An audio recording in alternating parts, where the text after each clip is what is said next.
Hola, bienvenidos a este programa Discutamos México, que en esta ocasión trata de la problemática muy compleja, muy variada, muy importante para nuestro país, la problemática de los derechos humanos.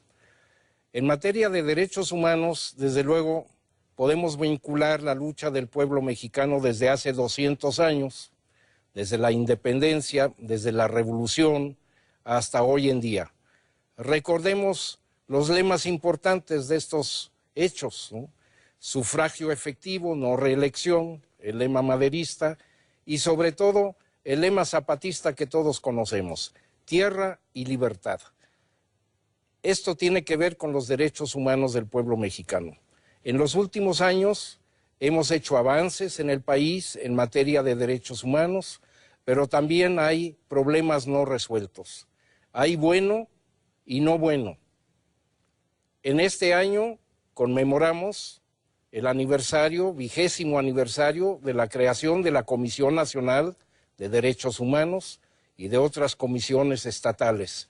Al mismo tiempo recordamos que México ha ratificado y firmado tratados internacionales en materia de derechos humanos, prácticamente todos ellos los ha firmado, pero esto implica también para el Estado una responsabilidad y así tenemos que hay en el país un programa nacional de derechos humanos, pero también hay quejas y denuncias de que estos programas no se cumplen, que realmente no se está protegiendo efectivamente los derechos humanos y ahí vamos a la parte gris, que es la parte de la persistencia de las violaciones de los derechos humanos de amplios sectores de la población en materia de discriminación, en materia de derechos civiles y políticos, en materia de derechos económicos, sociales y culturales.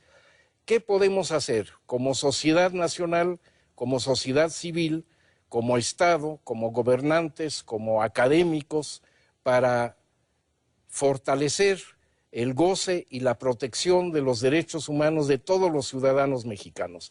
Este es el tema que vamos a tratar el día de hoy en este seminario y tengo un grupo, un elenco de invitados de lujo que me permito presentar a ustedes, que están aquí conmigo y con los cuales vamos a compartir, vamos a conversar en los próximos minutos a lo largo de este programa. En primer lugar, está conmigo Sergio Aguayo Quesada. Tenemos también, en orden alfabético, a Emilio Álvarez y Casa, conocido por todos ustedes porque ha sido el ombudsman de la Ciudad de México. Tenemos también a Miguel Carbonell y luego tenemos a mi lado a la doctora Gloria Ramírez. En primer lugar, pues le quiero pedir a Sergio Aguayo que abra la discusión con un panorama general sobre la situación de los derechos humanos en el país actualmente. Bien, Rodolfo, gracias por la introducción. Yo confieso que tengo sentimientos muy encontrados cuando pienso en un balance general de los derechos humanos, porque, por un lado, creo que hay bastante que celebrar. Nuestra generación, la generación de los años 60, logró meter en la conciencia nacional el concepto de derechos humanos y no tengo la menor duda de que ha habido una revolución cultural bien profunda. Todavía recuerdo que el 2 de octubre de 1968, en el Palacio de Bellas Artes, el gobierno celebró en pleno el Día Universal de los Derechos Humanos sin mencionar para nada la matanza de Tlatelolco. Eso eran los derechos humanos, era un cascarón vacío de contenido. Y nuestra generación logró meterlo y lograr que la sociedad entendiera que tenía derechos, que por el simple hecho de existir ya tenía derechos. Ahora, lo bueno se acompaña de lo trágico, porque el concepto de derechos humanos ha sido capturado y pervertido por esa clase política tan mediocre y tan mezquina que tenemos. Me explico. En el momento en el cual el concepto de los derechos humanos es incorporado por los partidos políticos y por el gobierno, lo transforman en el momento de creación de los organismos públicos de derechos humanos, lo que les preocupa es nombrar a gente a la que igual puedan controlar, mediatizar. Les gustan los blanditos, les gustan los que se acomodan fácil, no les complacen los ombudsman o los presidentes de las comisiones independientes, y por tanto hemos ido viendo que la mayoría de los organismos públicos de derechos humanos, los ombudsman, y el ejemplo más claro es la Comisión Nacional de Derechos Humanos, se han convertido en burocracias gigantescas, carísimas, que les falta algo elemental: el compromiso con la víctima. Son instituciones que les preocupa más quedar bien con el poderoso, con el verdugo, que atender a las víctimas hasta sus últimas consecuencias. Para mí, esa es la tragedia en este momento de los derechos humanos, y es al mismo tiempo la tarea, porque los organismos ya están, hay que mantenerlos, y salvo algunas excepciones, tiene que haber de parte de la sociedad y de quienes nos preocupamos por los derechos humanos un trabajo de recuperación para que haya un renacimiento y una regeneración que nos permita pensar que en el futuro los derechos humanos no solo van a estar en el plano de la conciencia, de lo ideal, del deber ser, sino que van a estar en la cotidianidad, porque va a haber organismos públicos que se preocupan por defenderlos. Gracias, Sergio. Nos has dado un panorama, creo que bien preocupante, pero bien importante para esta discusión y para una comprensión de los derechos humanos. En términos generales, tú nos has dicho que es el resultado de una lucha del pueblo y de nuevas generaciones en pro de los derechos humanos, que implica también, como decíamos hace rato, pues las obligaciones del Estado para proteger estos derechos humanos, no solo para proteger una víctima eventual, sino para que haya una cultura y un ejercicio práctico de protección y de promoción de los derechos humanos a todos los niveles de la sociedad. Para esto se necesita, desde luego, un sistema jurídico, un sistema legislativo orientado hacia la protección de los derechos humanos. Y es un tema al cual se ha dedicado nuestro colega Miguel Carbonell. Miguel, ¿qué nos puedes decir sobre este asunto? Bueno, yo comparto el diagnóstico que hacía Rodolfo, en el sentido de que hay luces y sombras. En efecto, creo que hay una conciencia popular muy fuerte alrededor de los derechos. Creo que el concepto mismo ha sido incorporado en el debate público nacional, con sus defectos, con sus problemas. Y creo también que hemos visto una evolución positiva en algunos aspectos. Hemos visto cómo también el análisis sobre los temas se ha vuelto mucho más riguroso. Antes pensábamos, por ejemplo, que los únicos que podían violar derechos humanos eran los agentes del Estado. Hoy vemos violaciones preocupantes, por ejemplo, a la libertad de expresión, que vienen desde grupos de crimen organizado, o vemos fenómenos masivos de discriminación en la familia, en el trabajo, en la escuela, o violaciones al derecho al medio ambiente, propiciado también por una actividad económica carente de toda regulación. Entonces, estos nuevos fenómenos que hemos ido detectando en los últimos 40 años, en efecto, pues han ido cambiando el discurso y las formas de protección de los derechos humanos. Ahora, del otro lado, pues evidentemente hay sombras. Una de ellas, lo mencionabas muy bien, Rodolfo, es el hecho de que México, en este tránsito hacia una apertura comercial y hacia la globalización, ha ido firmando tratados, muchos tratados internacionales de derechos humanos, pero el cumplimiento es bastante deficiente, diría yo, ¿no? Un poco aquello de que fírmese pero no se cumpla, podríamos decir, en materia de tratados internacionales. Y luego, otro aspecto también que valdría la pena mencionar desde el punto de vista estrictamente jurídico, pues es el ámbito de los mecanismos de garantías. No teníamos hace 16 años, por ejemplo, las acciones de inconstitucionalidad. Hoy tenemos ese mecanismo para defender los derechos. El amparo. ¿Tienes algún ejemplo? Bueno, por ejemplo, a través de las acciones de inconstitucionalidad se han planteado temas tan importantes para el discurso contemporáneo de los derechos como el aborto, el derecho a la interrupción voluntaria del embarazo. Eso fue en su momento resuelto por la Suprema Corte por medio de una acción de inconstitucionalidad. Entonces, hay, diría yo, luces y sombras en el aspecto sustantivo, y luego una discusión todavía pendiente, coincido con Sergio, en los mecanismos de garantía, que sin duda tenemos que fortalecer. Tenemos la idea de que a pesar de estas leyes, a pesar de los avances que se han logrado institucionalmente y también en la Suprema Corte y en otros tribunales, sigue persistiendo un panorama de violaciones persistentes, constantes, selectivas a veces, no masivas tal vez, pero sí selectivas, de los derechos humanos de ciertos grupos o ciertos individuos de la sociedad. Y entonces podemos señalar efectivamente de que hay grupos más vulnerables que otros, ¿no? También son, por ejemplo, los sectores populares, ¿no?, en los medios urbanos, son las mujeres y particularmente las mujeres indígenas, son los migrantes y son también los pueblos indígenas, que son los pueblos más rezagados en la sociedad mexicana y que han recibido relativamente muy poca atención por parte de las instituciones de derechos humanos. Pero particularmente la situación de los derechos de las mujeres es una gran preocupación, no solo nacional, sino también internacional. Y yo quisiera preguntarle, pues pedirle a Gloria Ramírez, quien es especialista en la materia, que nos hable sobre este tema.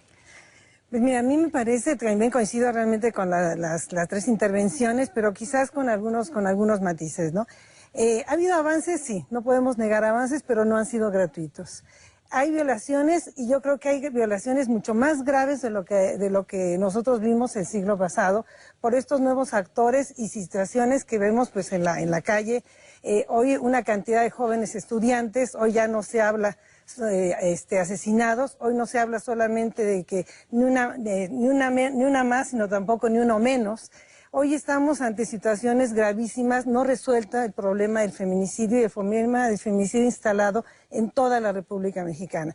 Pero me parece que en estos sentimientos de fracaso, pero también yo diría de esperanza, porque quizás sí me parece muy importante que centremos en un primer término que el concepto de derechos humanos, creo que Sergio lo pudo introducir muy claramente, no es las comisiones de derechos humanos. Esto me parece un punto sustantivo, porque en ocasiones el público en general piensa derechos humanos y al no funcionar, funciona mal. Y entonces nos hacen quedar mal a todos. Yo creo que atrás de estas ganancias y de los claros y de las conquistas está un factor y un actor de esperanza muy importante, y es la sociedad civil.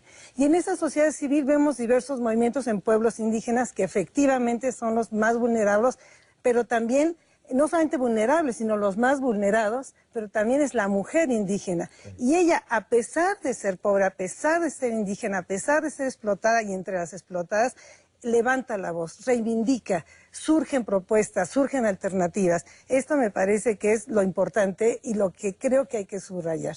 Sí, estamos en una situación grave, definitivamente. Podemos estar ante graves retrocesos y creo que en este ámbito las mujeres, de haber ganado batallas muy importantes, incluso ser ciudadanas completas, es algo muy reciente, apenas el siglo pasado, de 1953, fuimos ciudadanas y hoy estamos en un avance sustantivo porque hoy hablamos de perspectiva de género, no se habla de la lucha del hombre contra la mujer, sino se habla de una lucha en conjunto. El feminismo se ha reivindicado como el actor de propuestas y enfrentamos en este siglo y en este momento graves retrocesos. Retrocesos que incluso anulan todos nuestros derechos y que estos pasan por una cuestión ideológica, una cuestión política. Ante avances tan importantes como esta sentencia de la Suprema Corte, esta revisión constitucional, el derecho a la despenalización del aborto, que en realidad más que un derecho es la protección de la salud de las mujeres, enfrentamos gravísimos riesgos.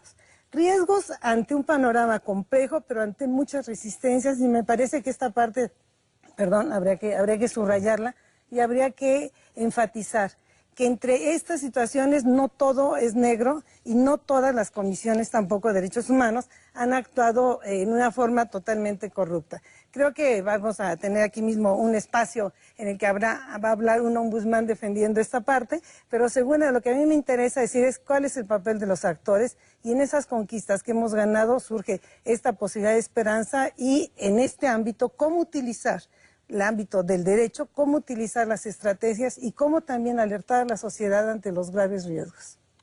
Bueno, yo creo que aquí vemos a varios actores que están al mismo tiempo actuando en materia de derechos humanos. En primer lugar, el Estado, y desde luego hemos visto que lo hace con deficiencia, que lo hace como un cascarón hueco, como ha dicho Sergio Aguayo, ratifica, firma los tratados internacionales, organiza eventos conmemorativos, pero cuando hay violaciones directas de los derechos humanos, como algunas de las cuales se han mencionado aquí, pues entonces, a pesar de estas leyes, a pesar de ciertos avances, no podemos esperar demasiado del Estado. Entonces, ¿qué hacemos? Bueno, un avance importante ha sido la creación de este Sistema Nacional de Defensoría Pública de los Derechos Humanos, es decir, de los ombudsman, de las comisiones, la Comisión Nacional de Derechos Humanos, con sus 20 años de existencia, y las comisiones estatales. Y tenemos aquí hoy a Emilio Álvarez y Casa, quien ha dirigido, ha sido presidente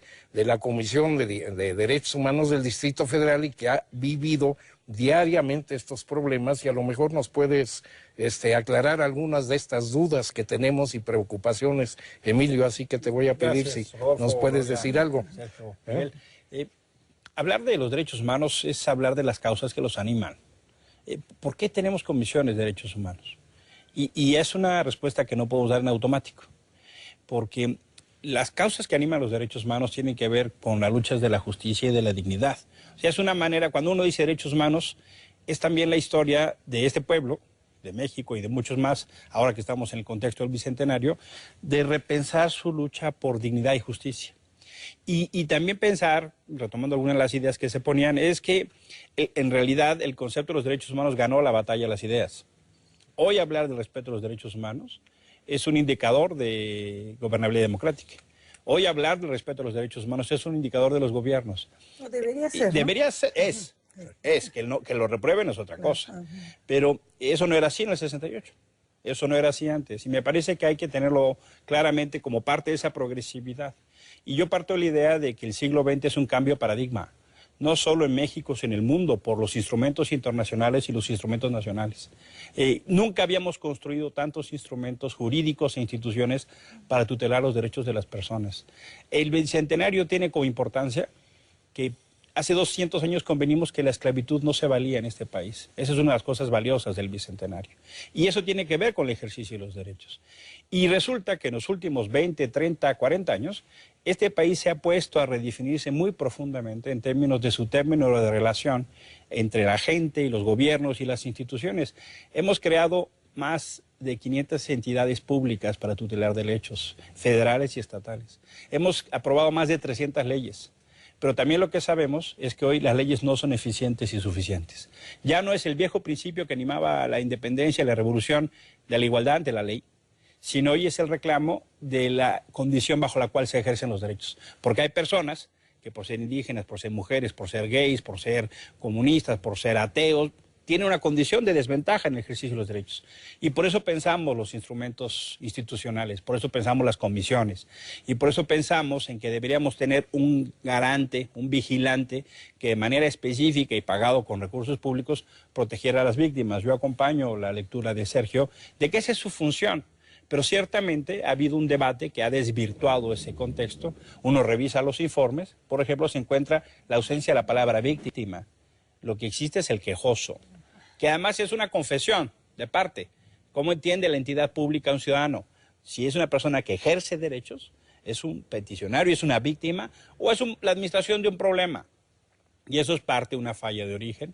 Lamentablemente el sistema no jurisdiccional mexicano no ha respondido a la expectativa. Es el sistema más caro del mundo.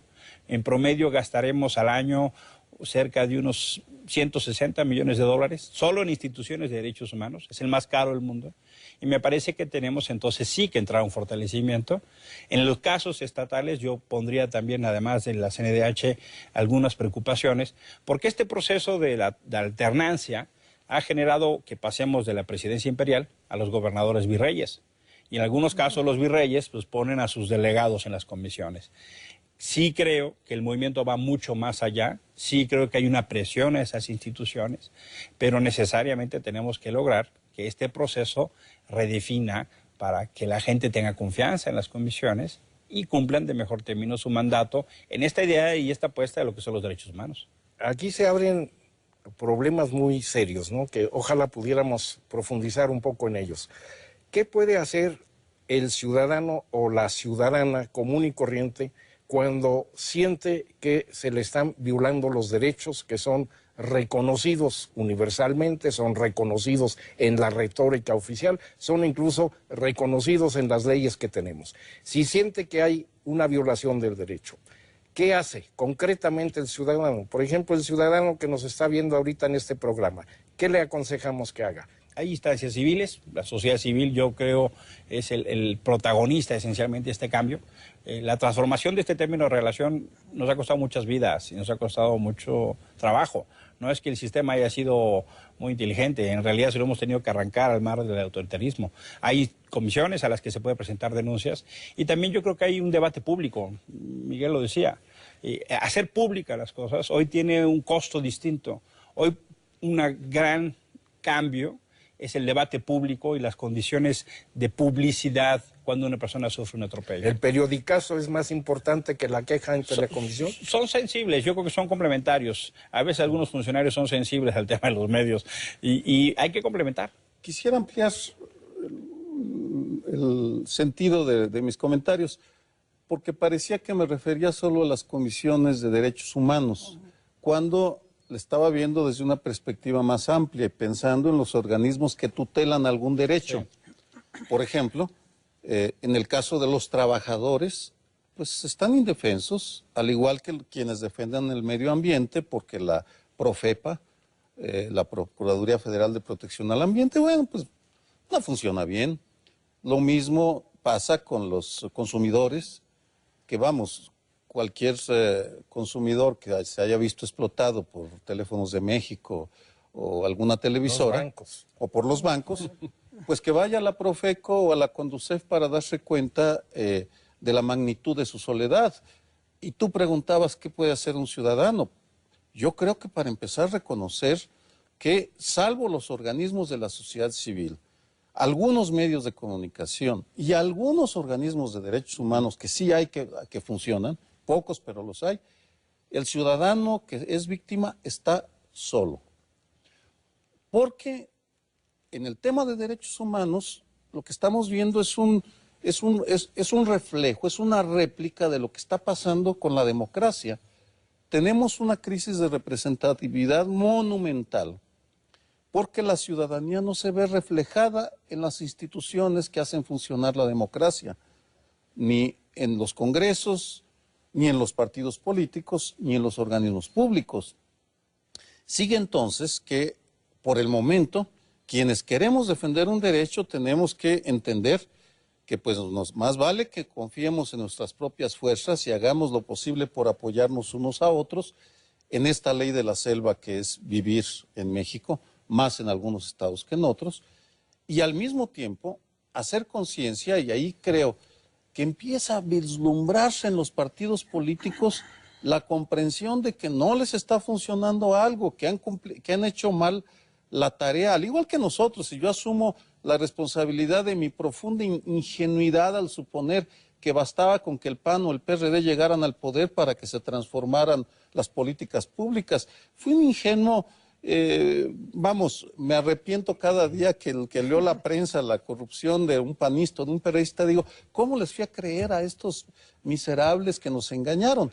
Entonces hay no solo una crisis de representatividad, sino una crisis de confianza en las instituciones.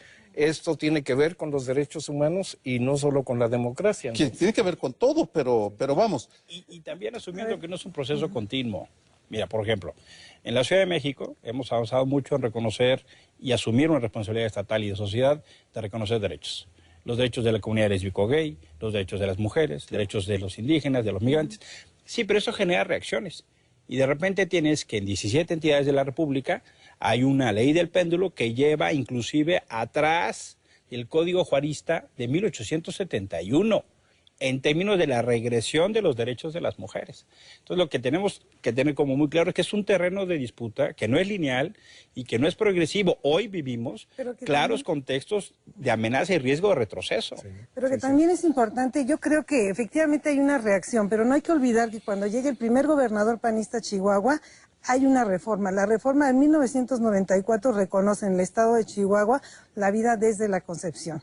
O sea, no es una reacción solamente, no es una reacción solamente, y porque además hay un poder político que está con una ideología conservadora queriendo extender esa ideología con su propuesta, que significa el no reconocimiento de todos los derechos de las mujeres.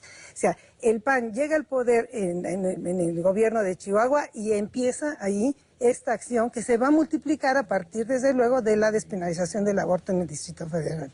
Ahora, la pregunta de Rodolfo creo que es interesante en el sentido de que hay una institucionalidad encargada formalmente de cuidar los derechos humanos, sí, y yo creo que es una institucionalidad que vale la pena que conozcan todas las personas que nos están viendo. Efectivamente hay una Profeco, hay una Procuraduría de Defensa del Ambiente, hay un Consejo Nacional para Prevenir la Discriminación, hay un órgano también para atender a las víctimas de violaciones de derechos de los pacientes en el ejercicio de la práctica médica. Hay instituciones no jurisdiccionales, como les llamamos, las comisiones estatales, hay una comisión nacional. México forma parte de un sistema internacional de protección, también hay comités de Naciones Unidas, hay una comisión interamericana de derechos humanos que conoce también de quejas promovidas por ciudadanos mexicanos en contra del Estado mexicano. Hay una corte interamericana que ya ha dictado sentencias en contra de México por violar derechos humanos, de tal suerte que la institucionalidad existe. Podemos ser críticos y se han manifestado críticas, creo yo, muy puntuales sobre su funcionamiento, pero sí es importante que se conozca esto porque si no se conoce, pues difícilmente van a acudir las personas a presentar sus respectivas quejas, sus planteamientos y pues menos van a funcionar las instituciones. Ahora, yo quiero aquí poner nada más un detalle de lo que decían Sergio y Emilio. Sembrar un poco digamos, la discusión. ¿Es el sistema más caro que hay en el mundo? Bueno, sí es caro si lo comparamos con los escasos resultados, pero más caro es no tener ningún instrumento de protección. Eso sí es verdaderamente caro. Como decía Churchill cuando le decían, oiga, primer ministro, ¿es mucho lo que invierte Inglaterra en educación? Sí.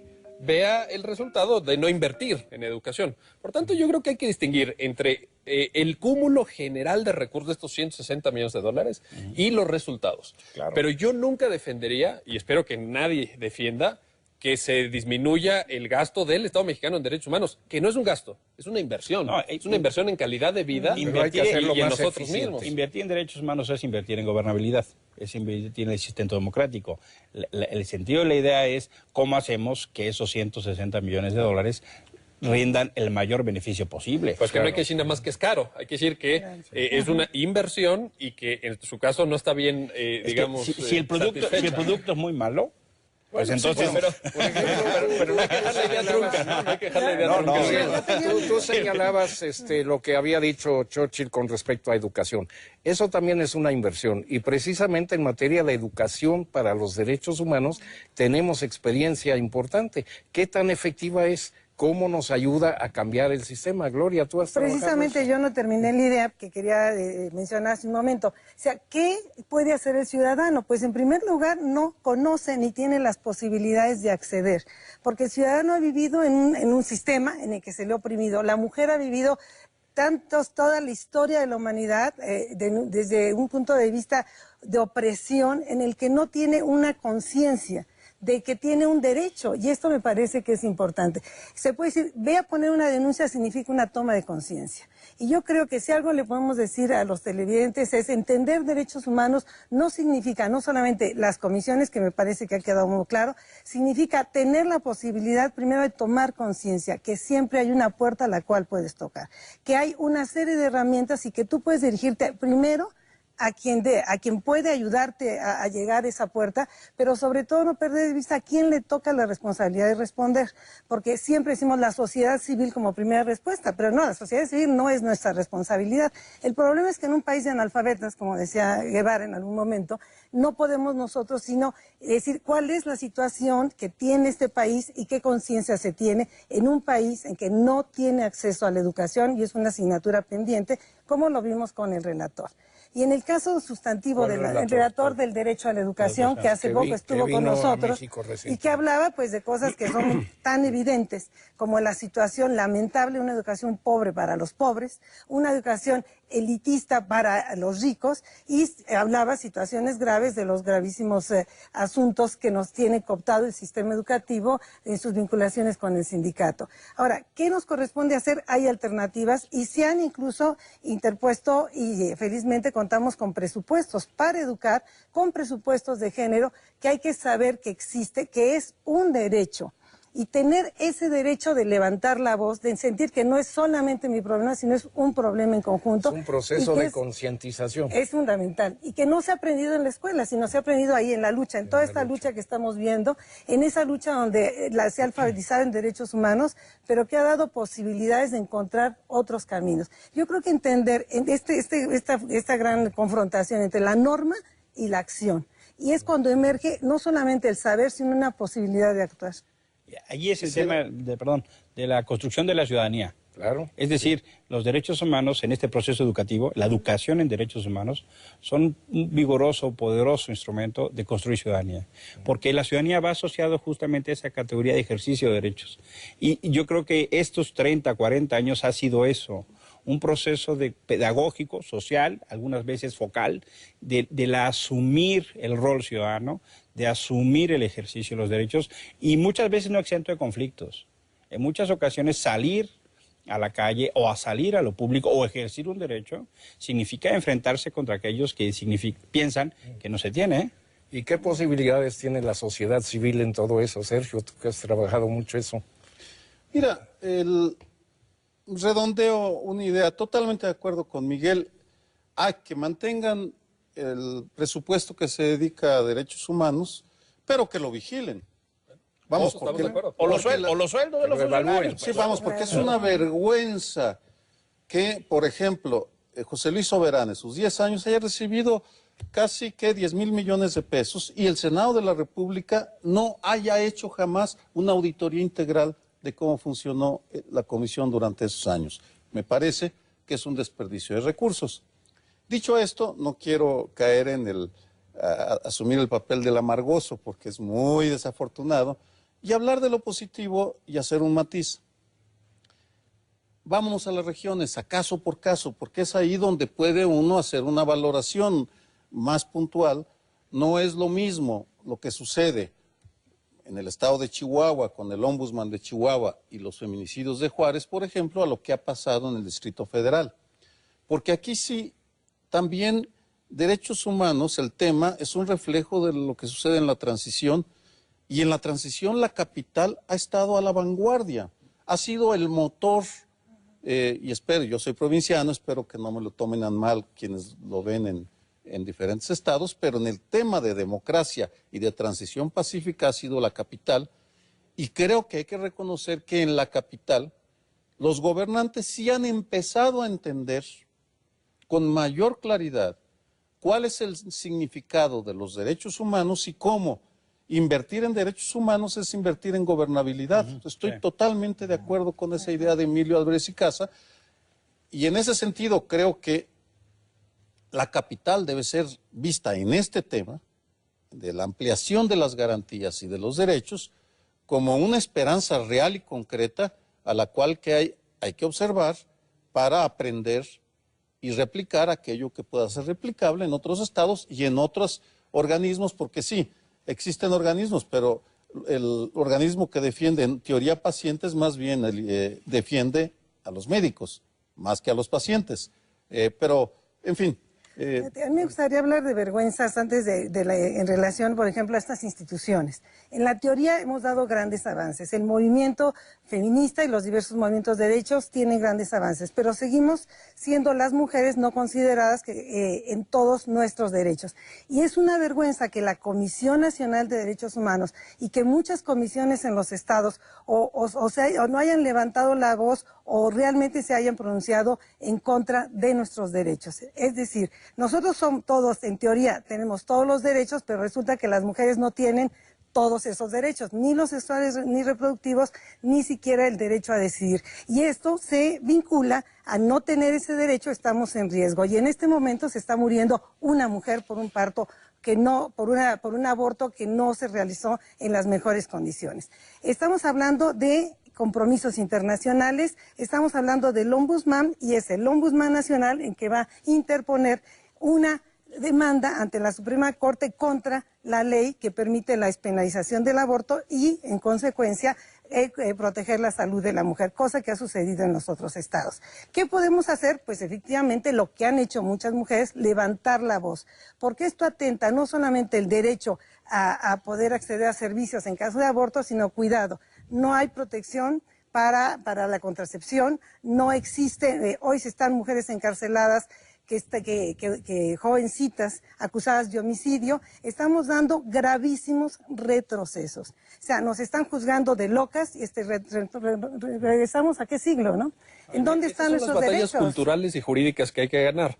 Por ejemplo, decía Sergio, y con mucha razón, el caso del Distrito Federal. Bueno, en el caso del Distrito Federal, pues, tuvimos un ombudsman durante muchos años muy comprometido con causas de grupos vulnerables, pero también tuvimos un acompañamiento político y un acompañamiento social que permitió, por ejemplo, que de manera para mí extraordinaria y muy venturosa, se aprobaran los matrimonios entre personas del mismo sexo. Sí, claro. Esa fue una batalla cultural ganada para la sociedad mexicana. Ese es un proceso civilizatorio. De la misma forma que es un proceso civilizatorio que, si bien es cierto, de forma lamentable, y yo en su momento me opuse a la interposición de la acción de inconstitucionalidad contra la despenalización. El Consejo no fue muy escuchado, por cierto. Bueno, pero quienes formamos parte del Consejo nos manifestamos en ese sentido con toda libertad. Ahora, pero eso pudo generar finalmente que la Corte dijera no. La ley del Distrito Federal es plenamente ajustada a la Constitución y quedó firme el avance democrático sobre derechos de las mujeres. Yo creo que hay que ir ganando esas batallas culturales, hay que ir ganando ese espacio para la sociedad civil y para los derechos de todos. Y en ese proceso hay nuevas agendas. Que el ombudsman actual no se pronuncie en relación con los derechos de las mujeres. Yo digo, hay también nuevas agendas. El tema de la seguridad es claramente un desafío en materia de derechos humanos.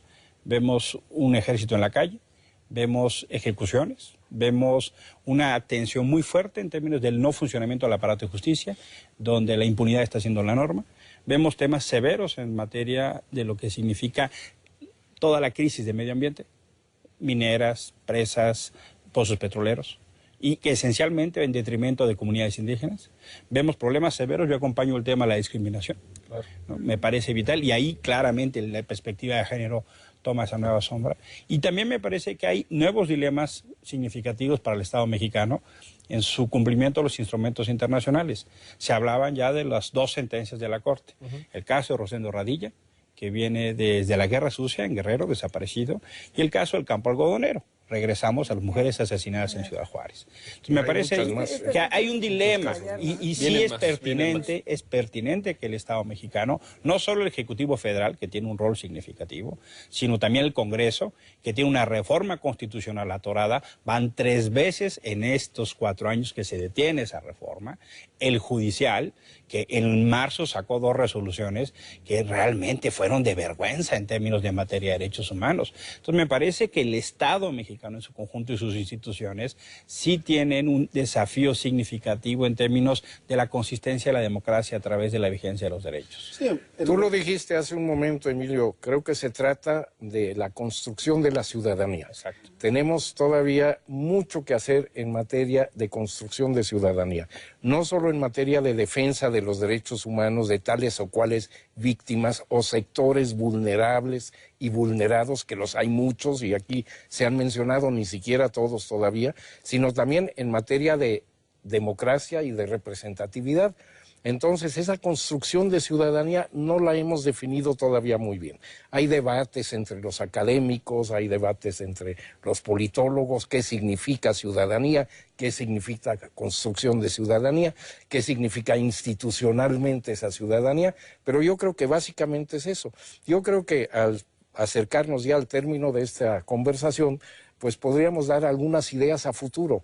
¿Qué le vamos a proponer a la sociedad mexicana? Para mí la agenda es muy clara. Conclusiones, ¿no?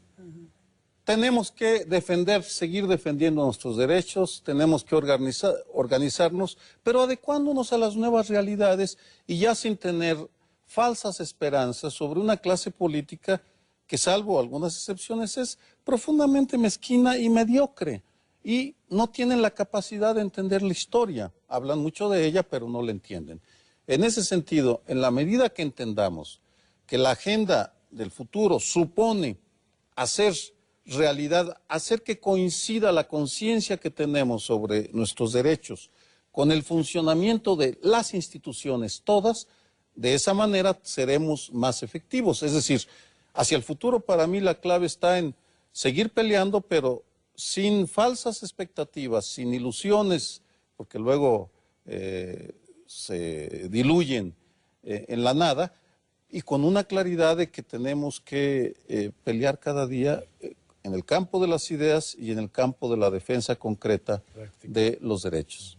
Gracias, Bueno, Miguel. yo creo que hay que identificar, como decía Emilio, nuevas agendas, hay nuevos retos y tener mucha claridad, Rodolfo, en el sentido que los derechos humanos protegen a los sectores más vulnerables, en efecto, aquellas personas que son víctimas, a veces víctimas directamente de actos del Estado, a veces víctimas de las omisiones del Estado, porque también es una violación de derechos humanos que se cometa un delito en nuestro perjuicio. Nosotros tenemos un derecho a la seguridad, tenemos un derecho a salir a la calle y no ser vulnerados por grupos criminales, por cárteles mafiosos, y dar un seguimiento puntual. Yo no estoy absolutamente de acuerdo, dar un seguimiento puntual que también corresponde hacerlo a la sociedad civil de las instituciones encargadas de velar por esos derechos. Si no se está cumpliendo, si no se está ejerciendo bien un presupuesto, si no se está atendiendo los mandatos legales, hay que denunciarlo y hay que demandarlo y nutrir el debate público también con esa información que necesitamos todos. Gracias, Miguel. Emilio. Que la consolidación democrática en este país pasa por el ejercicio de los derechos humanos, pasa por los derechos civiles y políticos. 2010 es un año crítico por tantas elecciones y hay escenarios de riesgo que tienen que ser atendidos, pero también por los derechos económicos, sociales y culturales. El tema y ambientales, los DESCA. El tema de la pobreza en este país necesariamente tiene que ser abordado desde la óptica de los derechos y en la función del Estado y de otros sectores. Me parece entonces que vamos a tener un proceso todavía de tensión y discusión. Yo soy de las personas que piensan que hemos ganado terreno.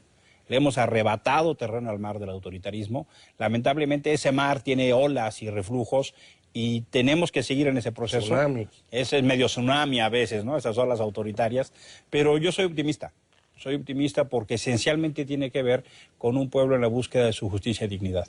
Sí, yo diría quizás, retomando a Hannah Arendt, que tenemos el derecho a tener derechos y que me parece muy importante que la ciudadanía pueda ubicar el concepto de derechos humanos y el saber de los derechos humanos como esta alternativa, vinculada forzosamente a la democracia, es decir, al voto, revisar a través de estas agendas y de esas posibilidades que nos ofrece la rendición de cuentas, la posibilidad de actuar, sumar esfuerzos, tomar conciencia y no dejarse llevar, no solamente por el discurso de que los derechos humanos defienden delincuentes, sino que tenemos nosotros cada vez que agregar dosis y dosis militares y dosis de situaciones de represión, cuando lo que tenemos que añadir es democracia, tenemos que luchar contra la pobreza, tenemos que ver esas posibilidades de empoderarnos. Ciudadanía es empoderarse, saber que puedes levantar la voz, que puedes ejercer una posibilidad de demanda y sobre todo que puedes sumar. Entonces yo creo que el mensaje es defendamos y discutamos México desde el enfoque de los derechos humanos.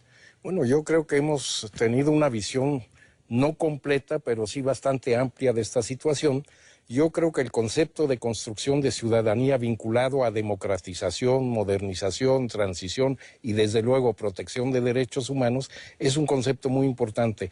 Pero aquí se ha visto de que no solamente los derechos humanos son algo que preocupa a los individuos que pueden gozar o no gozar de esos derechos, ser vulnerables en algún momento, sino también a grupos específicos de la población, que aquí los hemos mencionado muy de paso, pero que requieren de una acción también colectiva, ¿no? Hemos hablado de paso de los indígenas, de las mujeres, de los niños, de los migrantes, de los trabajadores, no hemos hablado de los campesinos, no hemos hablado de los pobladores urbanos marginados que sufren las inundaciones, de los jóvenes que son víctimas de abusos, etcétera, etcétera. Y yo creo que hay que pensar en defensas colectivas de los derechos de grupos particularmente ubicados, como lo han hecho las mujeres cuando luchan por sus derechos, ¿no?, centenarios, que no solo son derechos de tal o cual persona, sino son derechos de toda una categoría y seguramente pues más de la mitad de la población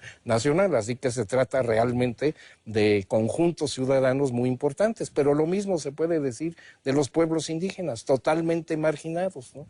Después, en el año del centenario y del bicentenario, los pueblos indígenas todavía no son aceptados en nuestro país como ciudadanos plenos, porque se les violan todos los derechos constante y persistentemente. Y así hay otros grupos también, pero creo que hemos dado una primera introducción, un primer debate sobre esta temática. Yo les agradezco a todos ustedes el haber aceptado la invitación de participar en este programa de Discutamos México, y agradezco a los organizadores el habernos dado la oportunidad de estar con ustedes el día de hoy.